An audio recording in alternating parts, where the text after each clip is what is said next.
is Ed, and welcome to Eddie Go Fly. So as you can see, I have Horizon Hobbies 20cc P-51D Mustang. So today I'm going to be unboxing this thing, so I'm going to go ahead and get started.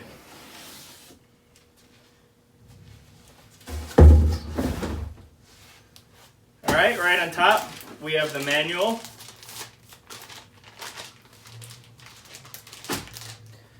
So look at this. Can't even see the airplane. Everything is in separate boxes inside.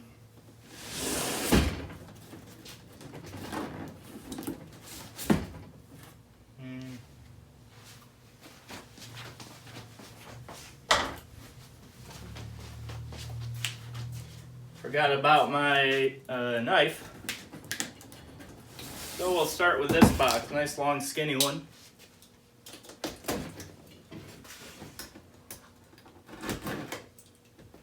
I'm going to be careful using this knife so I don't cut anything that's inside the box.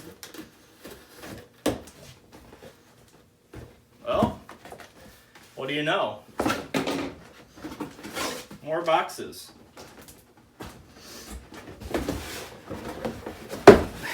Inside of a big box.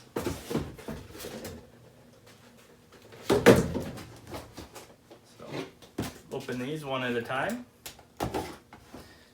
The bigger box.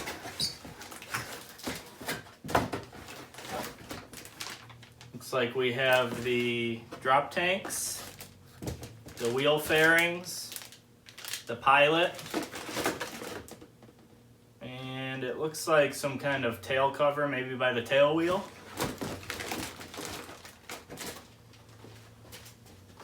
Go ahead and stick that aside. The next box, a little heavier. Looks like we have the fuel tank, the spinner, the wheels, hardware. It looks like the servo mounts for the wings. We have the landing gear struts in this one. This looks like the gear pack, everything that has to do with the landing gear. And then this looks like firewall mounts for different configurations of engine. Maybe bigger engines, smaller engines, electric motors.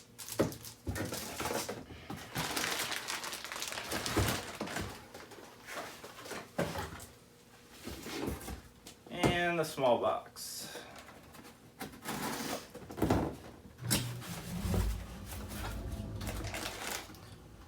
This is the firewall box for electric motors if you want to go the electric motor route.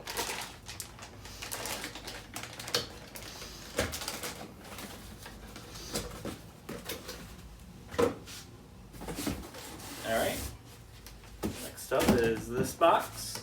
I love that everything is in separate boxes. It really keeps it from moving around. You know, packing foam is great and it keeps stuff from moving around, but if you have everything in boxes like this to keep it from moving around, that's what really damages stuff in shipping, is bouncing around within the box. So, all right, this box we have the cowl. Go ahead and open that one. Get a nice look at it.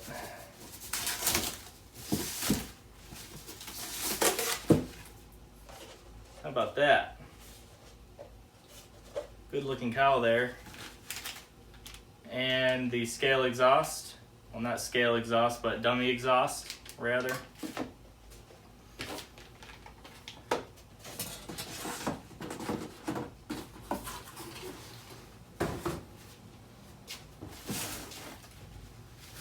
Alright, we have a big box. I think I could guess what's in this one. I don't see any tape.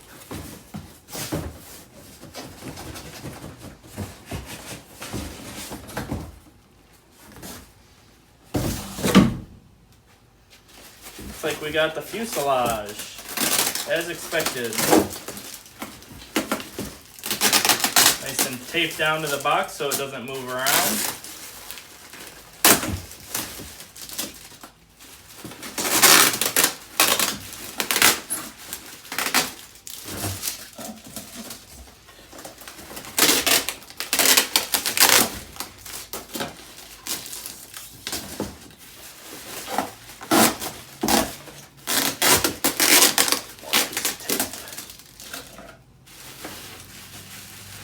Alright, let's see if I could open this up. Bear with me, there's a lot of pieces of tape. Try not to cut the plane.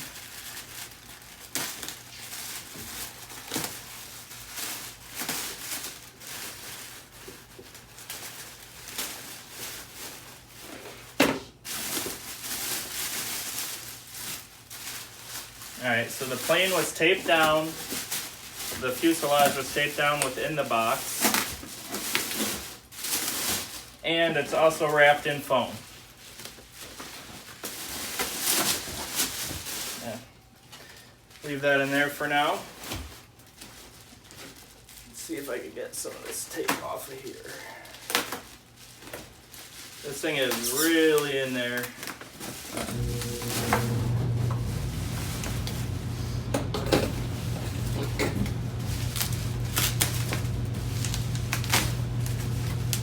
It's like Christmas morning ripping all this off of here.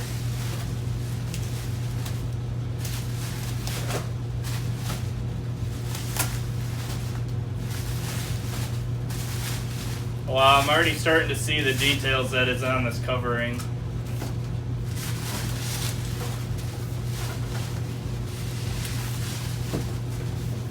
Well, there you have it, fuselage.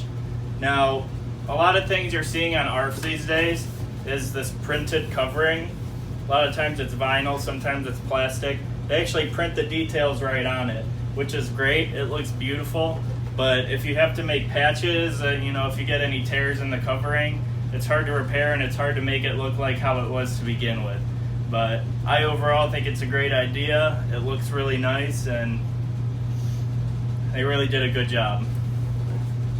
So, really great looking plane. And I love that the air scoop on the bottom is attached to the fuselage. I've had other Hangar 9 Mustangs before, and that thing is usually glued to the wing, and it goes on with the wing. It always pops off, it never stays glued, so it's really nice that it's solid on the bottom of there.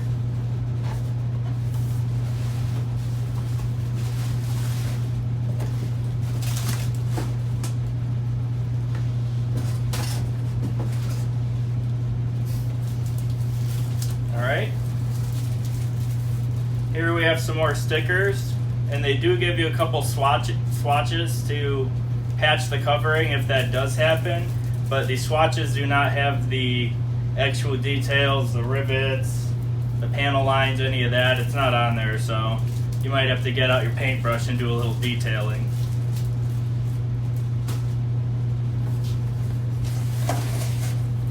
And we have one more box.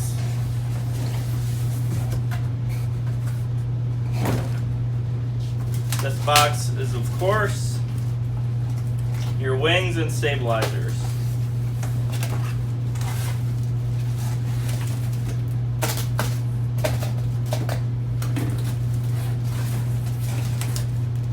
So, there you have it. Looks like your horizontal stabilizer, elevators, your rudders on here. This looks like the right wing.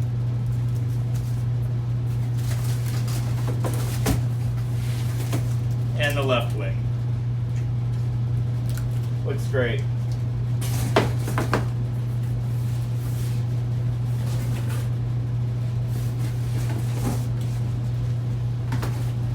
All right. Now that we have the airframe unboxed, I'm going to go ahead and talk about the equipment I'm going to be putting in the airplane. So first off, I'm going with the recommended gas engine, which is an Evolution 20cc. It looks like a small block engine, so it's going to be really light, smaller than your DLE 20, that kind of thing. It's really a cool engine. I've had Evolution engines before and they run great. So of course this one will be mounted inverted in the plane, and these mufflers, exhaust tubes will be sticking out the bottom of the cowl.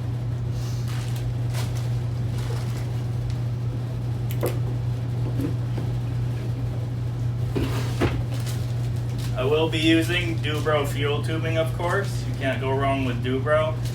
Typically buy this stuff in a big roll. Lasts you a long time. I'll just go ahead and show you an example. I have all the silicone tubing for my nitro planes, big, small, different colors. I love the Dubro stuff, so I do recommend it.